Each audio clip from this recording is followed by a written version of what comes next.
Okay, so this is a lifter I'm pretty familiar with. Know this guy pretty well, and he's been complaining for years that he's been having difficulty progressing his squat as he utilizes higher volume training in the 80 to 90% range.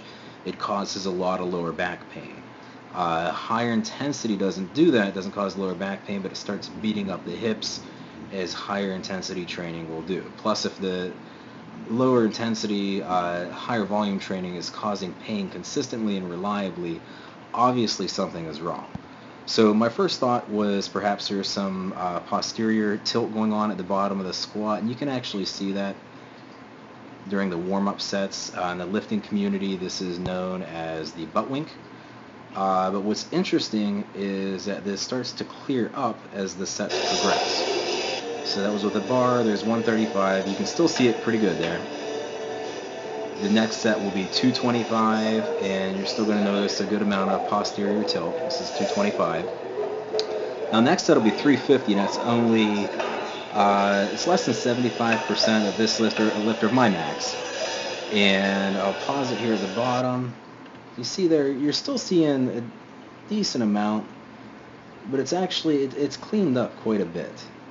And now the next set will be 405, which still isn't, I think it's about 90% of my max, and it cleans up a lot. Now in this set I am utilizing the belt, I'm wearing a belt, but that shouldn't prevent the posterior tilt. And you can see while there's still some there, it's definitely a lot better. And I don't think that would be a problem that really shouldn't cause pain. But one thing I did notice is that there's actually a disassociation of movement. When I go down into the bottom of the hold, everything looks okay, looks okay, looks okay. And as I come up, the hips drive up first and fast, and I almost end up in a good morning position. And then it slows down quite a bit. And then right there, now the chest starts to come up. So it's like two disassociated movements. Comes up, hips drive up, up, up, up, up, and there's a pause. What I've noticed is right there, if I'm going to get stuck in the squat, that's where it's going to be. I rarely fail at a squat because it's very uncomfortable, so I'm more careful than that. But I don't usually fail right out of the hole. I make it out of the hole, and then that's where I get stuck. So I'll play the next rep. I guess it moves on to the next set. Now with this set, I had actually already watched the video, and I tried to clean it up. So what I focused on was chest up, chest up, chest up. And you can see it cleans up a little. You see hips dry up, and then pause, and then extend through.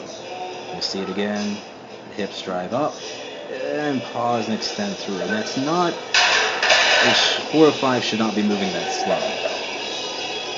So this is 350, and I'll do it for a set of 5. You see the first few reps, same thing is probably going on, but it just looks smoother because it's still fast. You see that what I'm talking about start to happen around rep 3. Now the last 2 reps, more of it, and even more of it. So there's that disassociation of movement. Okay, so I'm going to pause the video for a second here while I talk about what I think the problem is. For years I focused on the old school of thought, the way that I was trained years ago, which is to keep the chest up. Chest up's huge, and there's been an overemphasis on just grinding as much lumbar and T-spine extension as possible. After doing some reading and research, I found out this is not really the train of thought any longer. The new thing now is DNS, Dynamic Neuromuscular Stabilization, and this is something my buddy has been trying to convince me to incorporate for years now. He's a very smart guy, but he's not a power lifter, so I figured, what does he know? And I never really worked it in. But two of the big things that they talked about that specifically relate to the squat is blowing out 360 degrees into the belt. Every power lifter is going to blow out anteriorly, to just really push the belly out into the front of the belt.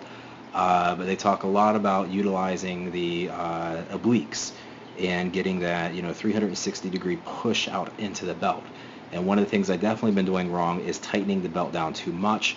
Again, I'd heard about this for years, why it's a bad idea, but when things get heavy, I tended to just kind of go, tighten it up one more notch, and that actually decreases your ability to do that, to blow out into the belt 360 degrees and really try to use the neuromuscular stabilization to tie the entire core in as one unit.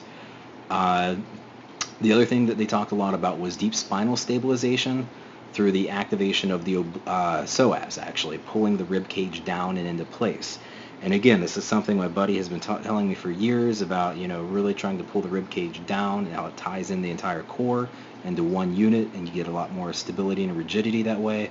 And I should have listened to him years ago.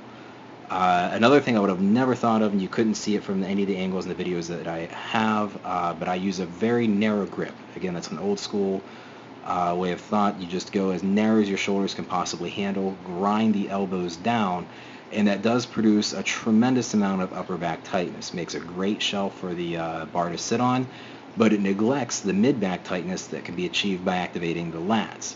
So I'm also going to try widening out my grip just a hair, and really getting the lats into it.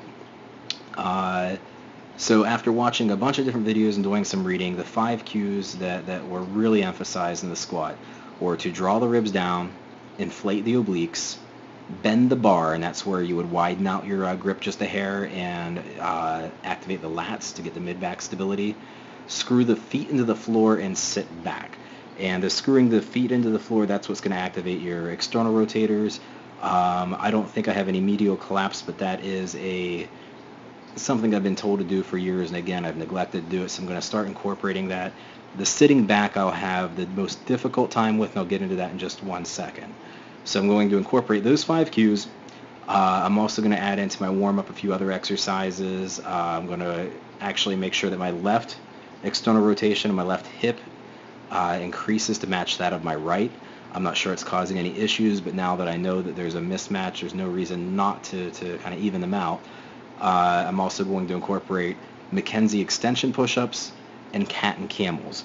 And I've been doing the hand heel rocks for years, and I really like them. I'm still going to do those, but I think that these 2 exercises, in addition to those, will kind of help loosen up the lower back, get things moving around back there before squatting. A couple other activation exercises I'm going to add in is band-resisted overhead squats. So the band will go up over like a chin-up bar. And then the main focus is it's going to be in me spreading the band apart as I go down into the squat. And that's to activate the lats and warm up the shoulders before squatting. The other exercise I'm going to incorporate in would be called airplanes. And it actually activates the lateral rotators. I wish I could show a video. I'm not good enough with the software to pull in another video and show it. But I've always focused on glute activation, but I've never really thought to focus on activation of the lateral rotators prior to squatting. So those are the things I'm going to work in. The last thing I wanted to address is sitting back into the squat. I definitely have a very quad dominant squat, and here's me trying to sit back into the squat, and this is the way I used to squat, but I always worried that this is what was hurting my lower back, and it's very possible that it was simply not knowing how to tie in my entire core, and that's not the greatest angle there. For the last one, I'll pause it here at the end. This is me trying to really drive my hips back and get a posterior chain dominated squat.